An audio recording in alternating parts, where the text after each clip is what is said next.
Bismillahirrahmanirrahim. Assalamualaikum warahmatullahi wabarakatuh.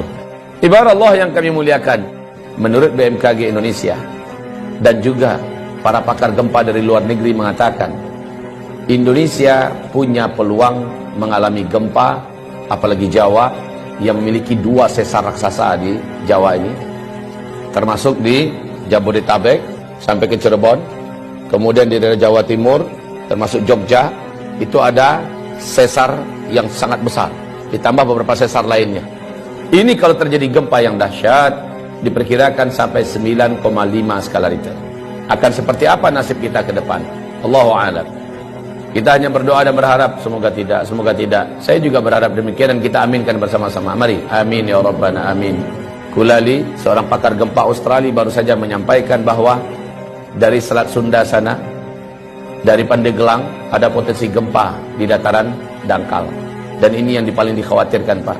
Ini bisa menimbulkan tsunami setinggi 57 meter. Tsunami ini akan mengejar sampai seluruh Banten sampai ke Jakarta. Kalau 57 dari sana sampai Jakartanya sisanya 15 meter ketinggiannya. Apapun itu kita aminkan lagi, semoga tidak pernah terjadi. Amin. Tapi mereka bicara bukan orang-orang bodoh. Mereka adalah pakar dan ahli. Ketika mereka memperingatkan, maka layak untuk kita mengambil kesiagaan. Saya hanya sarankan pada kita, yang mampu menghentikan bencana yang sudah diprediksi perkiraannya hanyalah Allah Subhanahu wa taala. Kalau begitu, ambil cara bagaimana Allah bisa mengalihkan atau menghentikan rencana bencana yang akan terjadi itu. Caranya gimana? Nabi sudah kasih tunjuk kepada kita. Pertama, lakukan taubat massal. Indonesia harus bertaubat. Dari apa bertaubat? Indonesia harus umumkan taubat ini kepada Allah Subhanahu wa taala, pemerintahnya, ulamanya, ya. Apa yang harus masyarakatnya diajak?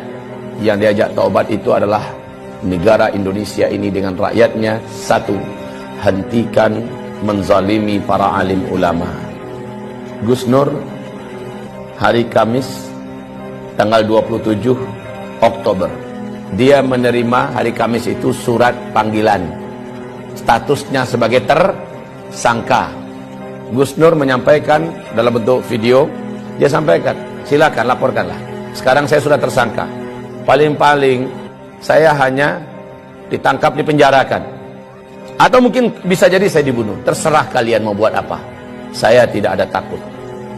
Tapi ingat oleh kalian, Allah maha bangun, Allah maha membalas, Allah maha hidup, Allah pasti akan melakukan apa yang akan dilakukannya kepada kalian.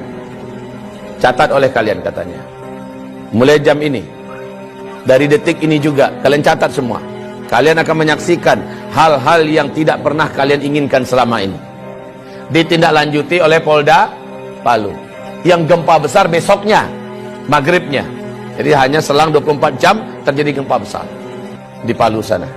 Anehnya, semua rumah bangunan gedung yang ada di sekitar rumahnya dan pesantrennya Gus Nur yang ada di Palu hancur, tapi gedung dan rumahnya, pesantrennya Gus Nur utuh seutuh-utuhnya, berdiri kokoh, rapi serapi-rapinya, sebelah-sebelahnya rata.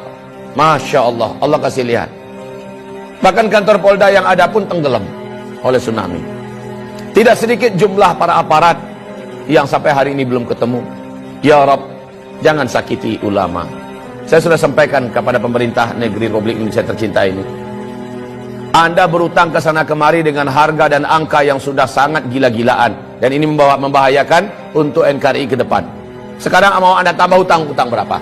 Silakan tambah. Anda bangun di sana sini. Tapi dengan perilaku Anda menyakiti para alim ulama. Mereka wali-wali Allah di muka bumi ini. Mereka kekasih-kekasih Allah di muka bumi. Allah ratakan semua. Allah habisi semua yang kalian bangun. Bahkan nyawa kalian pun tidak akan terselamatkan. Ingat ini baik-baik, wahai para penguasa. Anda tak lama berkuasa, hidup Anda juga tidak lama di muka bumi ini. Jika para alim ulama tidak Anda perlakukan dengan mulia. Ibarat Allah yang kami muliakan, tidak ada rezim yang ada dalam sejarah lalu menentang para pembawa-pembawa dakwah, melainkan rezim itu akan berakhir dengan tragis. Baca sejarah, buka Al-Quran, buka sejarah, bagaimana setiap rezim yang berani menentang pembawa-pembawa dakwah dengan tragis. Wa kadzalika ja'alna likulli nabiyyin aduwwa syayatinal insi wal jin. Musuh-musuh dakwah ini adalah setan-setan manusia dan setan-setan jin. Demikian Allah firmankan, yuhi ba'duhum ba'da zukhrufal qawli ghurura.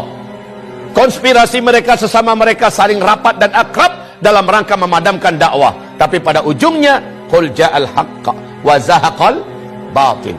Kalau kebenaran sudah datang, kalau kebenaran sudah diusung dan dibawa, diperjuangkan, yang batil pasti akan enyah. Apa yang kurang dari Firaun? Puncak dan puncak kekuasaan-kekuatan saat itu di tangannya. Negara-negara mana yang tidak takut dengan kekuasaan yang dimiliki oleh Firaun? Kekuasaan yang luas, bala tentara yang banyak, persenjataan yang hebat, media semuanya di tangannya, semua kekayaan ada di tangannya. Kurang apa Firaun? Dan Musa hanya seorang pendakwah biasa. Musa dengan pendampingnya Harun, Bani Israel orang-orang rakyat biasa, tapi mereka bersama Allah yang Maha Perkasa. Ketika semakin zalim Firaun kepada Musa dengan fitnah yang bermacam-macam, dengan cara yang bermacam-macam untuk menghabisi Musa, akhirnya Firaunlah yang habis. Bala tentaranya habis, lumpuh semua. Bukan sekedar lumpuh, mati semuanya, ditenggelamkan oleh Allah dalam Laut Merah. Kisah Firaun ini terulang abad demi abad, terus terulang dan berulang. Namrus sebelumnya, Ibrahim yang disasar. Namrus habis, dihabisi bala tentaranya oleh Allah hanya dengan tentara kecilnya berupa lalat. Namrus pun sekarat mampus. Bala tentaranya hebat-hebat, kekuasaannya yang hebat, semuanya habis oleh Allah Subhanahu wa taala ketika menyakiti wali Allah di muka bumi, yaitu Ibrahim alaihis salam, Nabiullah dan Rasul Allah, Abul Anbiya Ibrahim alaihis salam. Nabi Muhammad disakiti oleh Abu Jahal, Abu Lahab. Di Mekah dia petentang-petenteng ke sana kemari seolah dunia miliknya, membangun koalisi dan jaringan internasional kemana-mana dalam rangka menyakiti Nabi Muhammad, menyakiti para sahabat. Habis mereka dibuat oleh Allah Subhanahu wa taala. Maka rezim manapun di muka bumi ini, kalau sudah berhadapan dengan dakwah ilallah, berhadapan dengan ahli-ahli dakwah, para alim ulama, pembawa dakwah, pembawa kebenaran, Allah pasti akan tetapkan in lan tajida li sunnatillahi tabdila. Tidak akan didapatkan sunnatullah itu bisa berubah, tidak akan pernah berubah. Sunnatullah itu tetap akan terulang. Saya tidak tahu omongan ini akan sampai tidak ke telinga para pemimpin dan berkuasa yang sedang memimpin di Indonesia. Saya tidak ingin para pemimpin yang ada, rejim yang ada berakhir tragis. Tugas saya hanya sekedar menyampaikan. Saya tidak punya wewenang apa-apa dalam menurunkan azab. Saya tidak menginginkan azab turun ke Indonesia ini. Saya ingin pemimpin kita memimpin dengan baik dan benar. Roda kepemimpinan pemerintah berjalan dengan baik dan benar.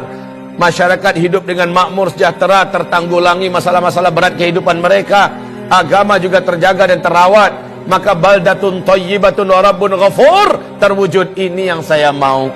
Tapi ketika yang dilakukan kebalikan daripada itu, maka inilah firman Allah Subhanahu wa taala di surat Al-A'raf ayat yang ke-96, walau anna ahlal qura amanu wattaqau lafatahna alaihim barakatim minas sama' wal ard walakin kadzabu fa akhadnahum bima kanu yaksibun. Kalaulah suatu negara, suatu bangsa, penduduknya benar imannya kepada Allah dan mereka melaksanakan perintah-perintah Allah, meninggalkan larangan-larangan Allah dan Rasulnya, la fatahna alaihim barakatim minas sama'i wal ard, pasti kami bukakan selebar-lebarnya pintu-pintu barakah dan kebaikan dari langit dan juga yang keluar dari bumi. Walakin, tetapi sayang, kadzabu, mereka mendustakan, mereka melawan dan menentang.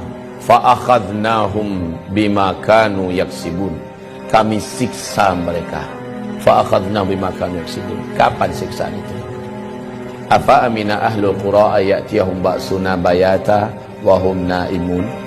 Apakah mereka merasa aman ketika dosa sudah dibuat di mana-mana, maksiat sudah dilakukan di mana-mana? Mereka masih merasa aman daripada siksa dan azab kami yang datang kepada mereka baghtatan, tiba-tiba. Wahum naimun, mereka sedang di rumah-rumah mereka, mereka sedang kumpul-kumpul dengan keluarga mereka, mereka sedang mau tidur atau sedang tidur. datang kepada mereka siksaan kami wahum naimun. Awa amina ahlul qura ayati yaum ba'suna duha, atau kami siksa mereka di waktu duha wahum yal'abun, mereka sedang main-main. Baik saudaraku, hamba-hamba Allah yang kami muliakan, insyaallah semoga bermanfaat yang saya sampaikan. Mari kita istighfar dan tutup dengan doa kafaratul majlis.